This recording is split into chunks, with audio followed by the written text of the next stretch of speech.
नमस्कार मित्रांनो, GSIT सोल्युशनमध्ये आपले सर्वांचे स्वागत आहे. मित्रांनो, तुम्ही पाहत असाल की नीट परीक्षेमध्ये घोटाळा झालेला आहे आणि आज आपण त्याबाबतची जी माहिती आहे ती माहिती पाहणार आहोत. कशा पद्धतीने जो स्कॅम आहे तो स्कॅम झालेला आहे आणि जे खरोखरच मेहनत घेऊन विद्यार्थी अभ्यास करतात त्यांच्यावरती कुठेतरी हा अन्याय झालेला आपल्याला दिसतो आहे. तर याबाबतची माहिती आपण आपल्याच्या या व्हिडिओमध्ये पाहणार आहोत. त्याचबरोबर 10वी-12वी नंतर काय याबाबत तुम्हाला फ्रीमध्ये करिअर मार्गदर्शनही आपल्या या चॅनलच्या माध्यमातून केले जाते. तर त्यासाठी मित्रांनो, तुम्ही अजूनपर्यंत आपल्या चॅनलला सबस्क्राईब केलं नसेल तर प्लीज आपल्या चॅनलला सबस्क्राईब करा, लाईक करा आणि महत्त्वाचं म्हणजे बेल आयकॉनचं बटन क्लिक करा, म्हणजे असेच माहितीपूर्ण व्हिडिओ तुम्हाला सर्वात अगोदर पाहायला मिळतील. चला तर आपण पहिल्यांदा जाणून घेऊया की ही जी नीट परीक्षा आहे, ही नीट परीक्षा काय आहे किंवा परीक्षा कशासाठी घेतली जाते याबाबतची थोडक्यात माहिती पाहूया आपण मित्रांनो.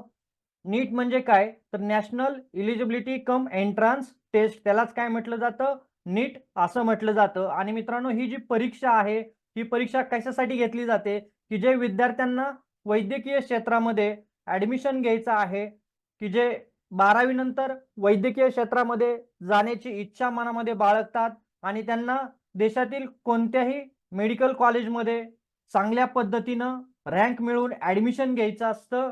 अशा विद्यार्थ्यांसाठी ही नीटची परीक्षा घेतली जाते आणि ही परीक्षा कोणाकडून घेतली जाते तर नॅट या संस्थेकडून किंवा एजन्सीकडून ही परीक्षा घेतली जाते मित्रांनो. तर आता ह्याच्यामध्ये स्कॅम कशा पद्धतीने झालेला आहे, अतिशय धक्कादायक हा स्कॅम आहे मित्रांनो. याच्यामध्ये सुमारे 25 लाख विद्यार्थ्यांनी काय केलेली होती, ही परीक्षा दिलेली होती. पूर्ण भारतामधून 25 लाख विद्यार्थी हे या परीक्षेसाठी बसलेले होते आणि त्याच्यामध्ये 13,16,000 विद्यार्थी मेडिकल प्रवेशासाठी पात्र ठरलेले आहेत. मित्रांनो, हा जो आकडा आहे तो आकडा अतिशय धक्कादायक आहे. याच्या पुढचंही तुम्ही पाहाल तर त्याच्यामध्ये तुम्हाला 2250 विद्यार्थ्यांना हे 700 पेक्षा जास्त गुण इथं मिळालेले आहेत. तर हे कसं होऊ शकतं? ही जी परीक्षा आहे ही परीक्षा निगेटिव्ह मार्किंग सिस्टीम आहे या परीक्षेमध्ये. आणि त्याच्यामध्ये सगळ्यात धक्कादायक आणखीन पुढचा प्रकार म्हणजे 67 विद्यार्थ्यांना 100% गुण मिळालेले आहेत, की जे यापूर्वीच्या ज्या परीक्षा झालेल्या होत्या त्याच्यामध्ये हा जो आकडा होता हा आकडा खूप कमी असतो. परंतु यावर्षी काय झालेलं आहे तर एकूण 67 विद्यार्थ्यांना 100% गुण मिळालेले आहेत. म्हणजे ही परीक्षा जी असते ती 720 मार्कांची असते. तर 67 विद्यार्थ्यांना 720 पैकी 720 गुण मिळवून ते फर्स्ट रँक मध्ये आलेले आहेत. की जो हा जो आकडा असतो तो हा दरवर्षी कमी असतो. हा अतिशय धक्कादायक आकडा आहे.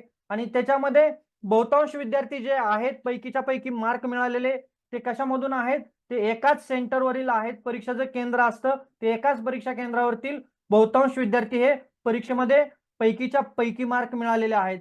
अतिशय धक्कादायक हा प्रकार आहे. याच्यावरती सर्व स्तरामधून अतिशय तीव्र प्रतिक्रिया उमटली जात आहे. याच्यामध्ये जे विद्यार्थी आहेत ते फरफटले जात आहेत मित्रांनो. 4 जूनला आपल्याकडे इलेक्शनचा निकाल लागणार होता आणि त्याच दिवशी या परीक्षेचा निकालही लावण्यात आलेला आहे, की जो दरवर्षी 14 जूनला निकाल लागतो तो यावर्षी 4 जूनला लागलेला आहे. कारण त्या दिवशी इलेक्शनचा निकाल लागणार होता, त्या धामधुमीमध्येच हा निकाल लावण्यात आलेला आहे. ही बाब तेवढीच प्रकर्षानं पाहणं अतिशय गरजेचं आहे. त्याच्यानंतर मित्रांनो, समाजातून तीव्र प्रतिक्रिया उमटल्यानंतर नॅट जी संस्था आहे त्या नॅट संस्थेनं याच्याबाबत एक स्टेटमेंट केलेलं आहे, की ज्या विद्यार्थ्यांना पुरेसा टाइम मिळालेला नव्हता त्यांना काही ग्रेस मार्क देण्यात आलेले आहे. हाही त्याच्यामध्ये धक्कादायक प्रकार आहे, की ग्रेस मार्क किती दिले, किती टायमिंगसाठी दिले आणि जे विद्यार्थी मेडिकलची परीक्षा देत आहेत त्यांच्यासाठी टाइम न पूर्ण हे देखील अतिशय गांभीर्यानं आहे. ज्यांना परीक्षा द्यायची आहे त्यांनी वेळेत हजर राहणं किंवा उपस्थित राहणं गरजेचं असतं. असे ग्रेस मार्क किती विद्यार्थ्यांना दिलेले आहेत हे देखील पाहणं त्याच्यामध्ये गरजेचं आहे. की जे गोरगरीब विद्यार्थी आहेत, प्रामाणिकपणे जे विद्यार्थी कष्ट करतात त्यांचं जे भवितव्य आहे ते विद्यार्थी मित्रांनो टांगणीला लागलेलं आहे. आणि याच्यासाठी आपण सर्वांनी काय करणं, या विद्यार्थ्यांच्या पाठीशी उभं राहणं गरजेचं आहे. आणि प्रत्येक स्तरातून याच्याबाबतची सखोल जी माहिती आहे, सखोल जी चौकशी आहे ते सरकारकडून घेणं किंवा सरकारकडून ती चौकशी होणं अतिशय गरजेचं आहे.